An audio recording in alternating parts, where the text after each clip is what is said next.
ഇന്ന് അത്തം, മഹാബലിയെ വരവേൽക്കാനുള്ള തുടക്കം. ചിങ്ങ എത്തിയപ്പോൾ തന്നെ വീട്ടിലെ പൂക്കളെല്ലാം ആവേശത്തിലായിരുന്നു. ഓണത്തിന്റെ വരവറിയിച്ച് ആദ്യത്തെ പൂക്കളമിടാൻ പ്ലാൻ ചെയ്തു. അങ്ങനെ ഇന്നത്തെ ആദ്യത്തെ പരിപാടി ടെമ്പിൾ വിസിറ്റ്. ശ്രീ പത്മനാഭ സ്വാമിയുടെ സഹോദരിയായ അരകത്തമ്മയെ കാണാൻ ഞങ്ങൾ എത്തി. എന്റെ കുട്ടിക്കാലത്ത് വീട്ടിൽ അത്തം മുതൽ 10 നാൾ പൂക്കളമിടുന്ന പതിവൊന്നും ഇല്ലായിരുന്നു.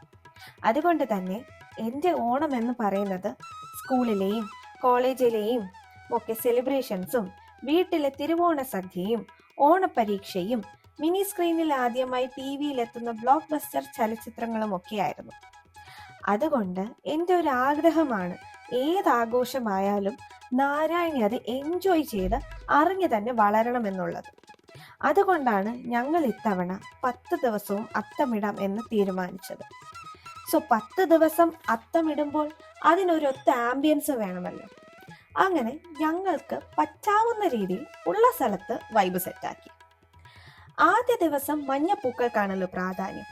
എൻ്റെ അമ്മ ഇഷ്ടപ്പെട്ട് വളർത്തിയ മഞ്ഞ കോളാമ്പി പൂക്കൾ നാരായണിയും അച്ഛനും ചേർന്ന് സെറ്റാക്കി കൊണ്ടുവന്നു. ഒരു റോസാപ്പൂ നടുക്ക് വെച്ച് ചുറ്റും മഞ്ഞപ്പൂക്കളും ഇലകളും ഒക്കെ നിരത്തി വിളക്കം കത്തിച്ചു.